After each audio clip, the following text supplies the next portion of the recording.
इसलिए तो कहते हैं ज़्यादा से ज़्यादा कथा सुना करो, ज़्यादा से ज़्यादा कभी भजन सुनने का मन हो भजन सुना करो, कुछ अच्छा सुना करो।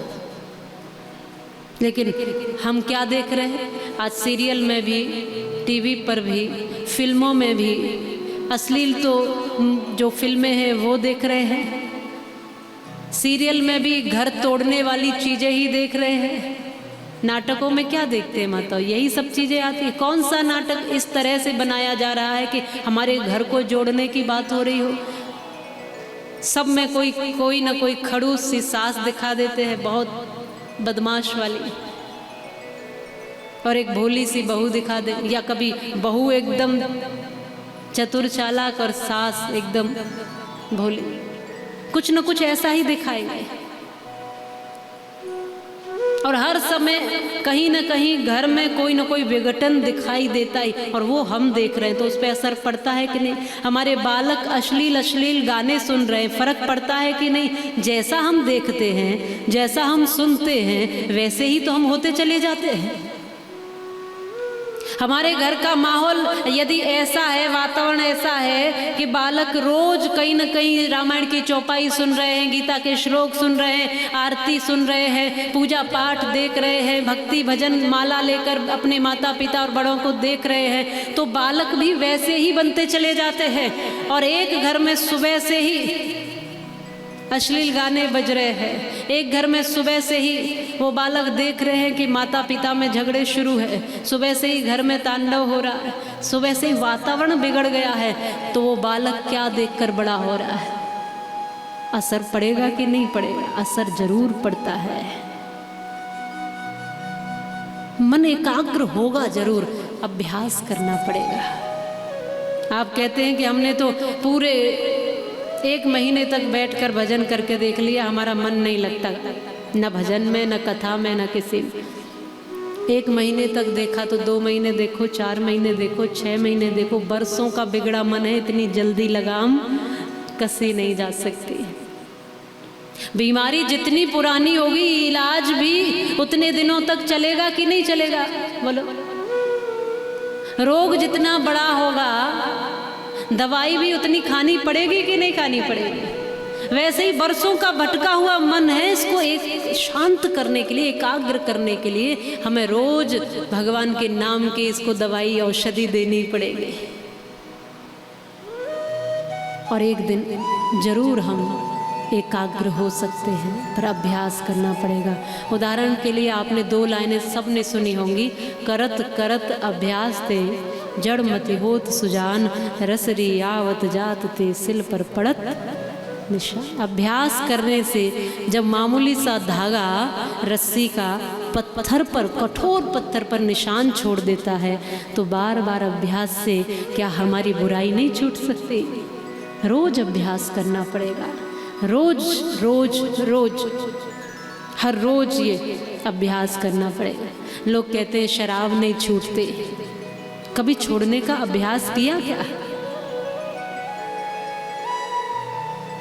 गुटखा तंबाकू सिगरेट नहीं छूटती, झूठ बोलने की आदत नहीं छूटती, क्रोध करने की आदत नहीं छूटती। हमने छोड़ने के लिए क्या किया? कुछ नहीं किया। छोड़ने के लिए हमने कुछ नहीं किया। आप हमेशा देखिए, जिसको क्रोध करने की आदत है वो किसी न किसी बात पर क्रोध करेगा, जरूर करेगा, क्योंकि उसको बहाना मिल जाता है।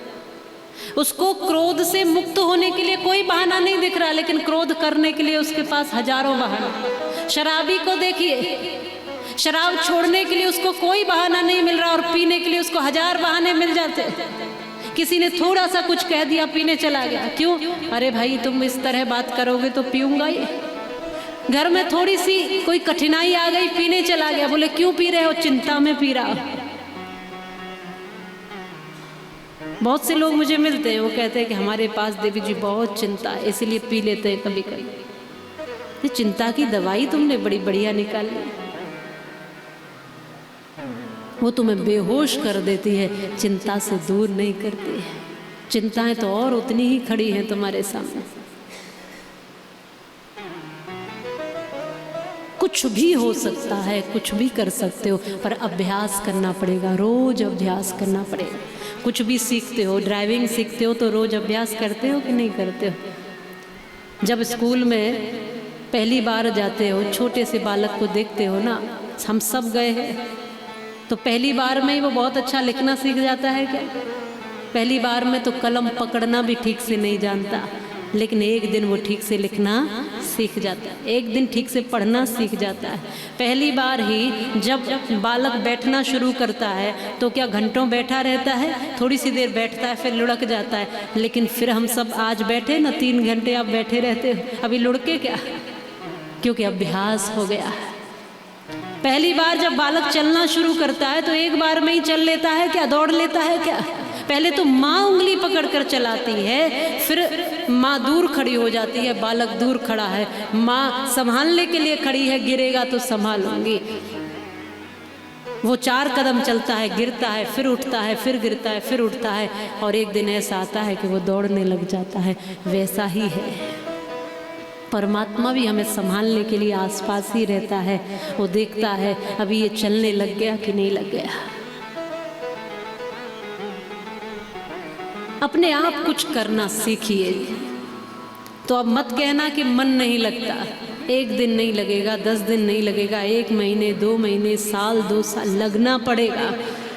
आपने दृढ़ निश्चय कर लिया कि मुझे 1 घंटे भगवान का भजन करना ही है, आधा घंटा जाप करना ही है, 10 मिनट, 5 मिनट, 2 घड़ी, अरे कुछ भी पल आपने दृढ़ विश्वास के साथ मन बना लिया तो आप एक पल भी बैठोगे, उस हर पल में आपके सामने कृष्ण दिखाई देंगे। ये अभ्यास से हो, हर काम संभव है अभ्यास से, ये शास्त्र कहता है। तब भगवान कपिल स्वयं समझा रहे, माँ ये मन चंचल तो है, बड़े बड़े ऋषि मुनियों का डगमगा जाता है, स्थिति परिस्थिति आने पर हम कमजोर पड़ जाते हैं, लेकिन इस मन को असंभव नहीं है वश में करना, संभव है। और एकाग्र मन करके फिर भगवान की भक्ति की ओर आप बढ़ सकते हो।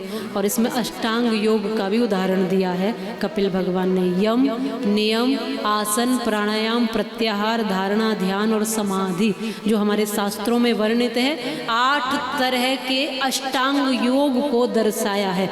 हमारे ऋषि मुनि समाधिष्ट हो जाया करते थे, आपने सुना,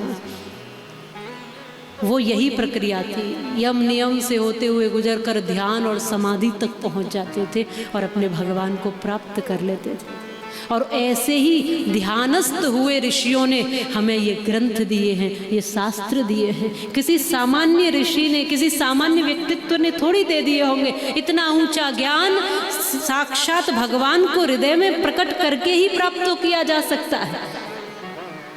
आज सामने भगवान कपिल हैं, उन्होंने ये अद्भुत ज्ञान दिया। कथा समझाती है, सीखने की अगर हमें इच्छा है तो हम एक छोटे बालक से भी सीख सकते हैं। कहीं से भी कुछ सीखने को मिलो, झिझकना मत, कभी भी सीख लेना चाहिए। ज्ञान सदैव कहीं से भी मिले प्राप्त कर लेना चाहिए, जहाँ से सीखने को मिले।